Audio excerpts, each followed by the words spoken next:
You know, if you've ever played For Honor for any reasonable amount of time, you've likely only played a total of 4 game modes.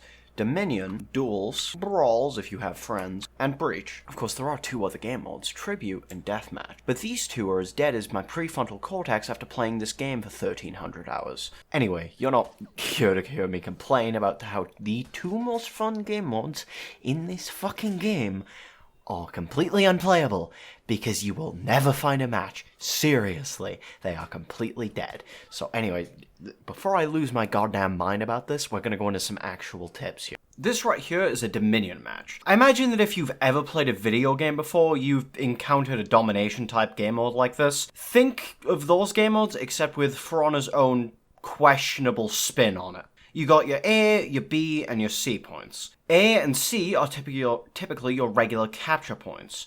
When you capture A or C, your team gains 100 points. To capture B, you have to kill all the enemy troops and let your troops push forward past this line. Your team also gains 100 points whenever you capture this zone. Additionally, upon capturing a point, the enemy team will lose 100 points. If your team reaches 1000 points, the enemy team will begin breaking and will no longer be able to respawn, which will typically end in your entire goddamn team diving on one guy and giving him revenge 9 times in a row, wasting your time and everybody else's time for no good reason. And obviously, if the enemy team gets 1000 points, the same thing will likely happen to you. You can always pull a sick, epic clutch by capturing an objective and lowering the enemy team's points below the 1000 point breaking threshold, and let your team respawn. If you get all the way up to 1200 points, you'll lock there, and the enemy team will never be able to stop breaking. They will never be able to respawn again. Something that a lot of For Honor players seem to never understand is that if you stand on an objective, you increase the amount of points that objective is giving you per second.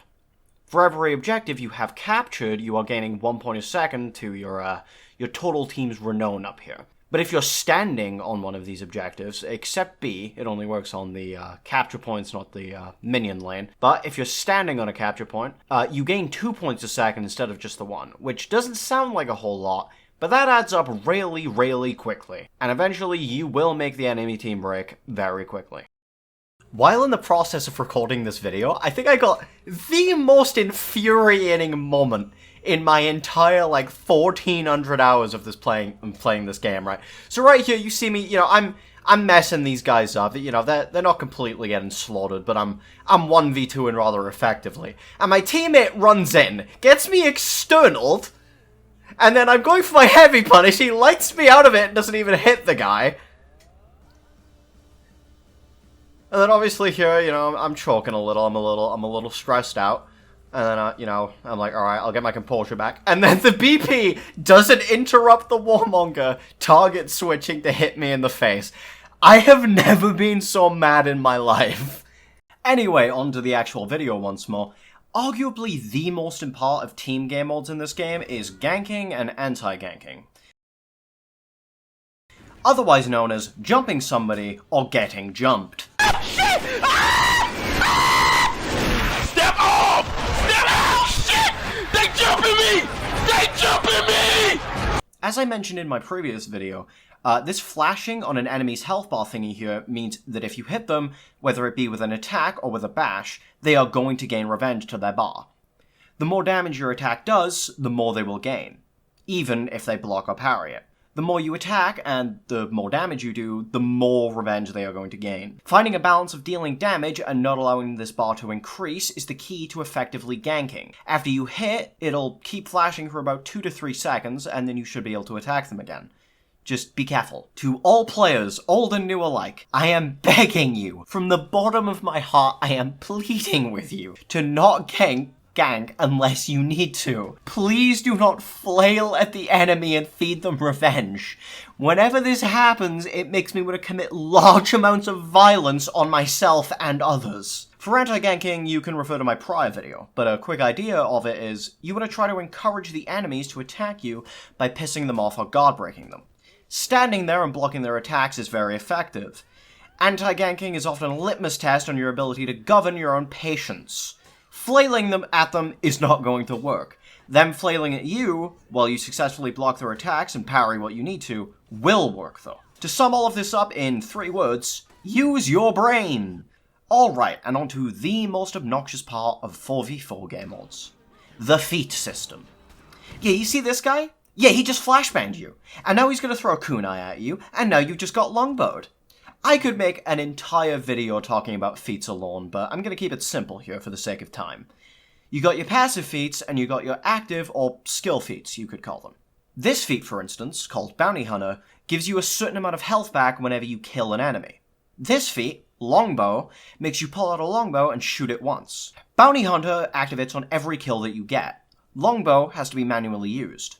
This means that Bounty Hunter doesn't have a cooldown, but you have to kill an enemy to get that health, but Longbow does have a cooldown. Longbow and other active feats like Spear Storm, and essentially every other active feat in this game makes me want to tear my eyes out, but that's beside the point of this video right now.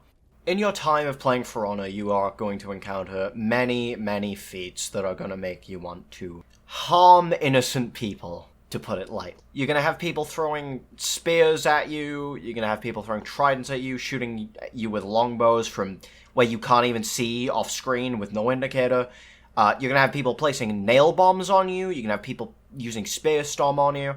Yeah, there's a lot of feats in this game that I fully believe that just shouldn't be in the game, like Fire Flask, Nail Bomb, Spear Storm. Either nerf them or remove them. I am begging you, Ubisoft, please. Or at least add a competitive mode so I can play with less feats and more actual playing the game. What's important to remember is that this is an important part of the game, and I doubt it's going to go anywhere. Even if I do complain, I do understand that these are a very big part of the game, even if they do need to be nerfed. Also, please, like, actually do something about the state of Breach. Okay, anyway, bye. Hello, it is now outro me right here. Yeah, sorry this video is a little all over the place, and it's quite a bit shorter than the last one. I have a little bit of brain damage today. And by that, I mean I'm ill. Anyway, the last video got 12,000 views. I wasn't expecting that. I was expecting to upload it like I normally do, you know, don't post for like several months and then spend a day or two editing a video and throw it out, or just throw out garbage. And then I'm sitting here, I was visiting my friend in university, and it just like, the views just kept going up. Like, 3 days after, it was up to like 1,000 views.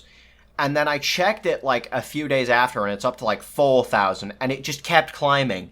And I'm gonna be real with you, I peed my pants a little. I peed in my pants just a little bit. I was not expecting that, so we're gonna ride the wave now.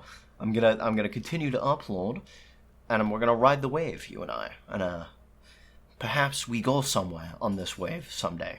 Anyway, thank you for watching, thank you for blowing up my channel, and, yeah. Goodbye, and yes, if you're still here right now, that end card, it's looking enticing, and yes, you should click it.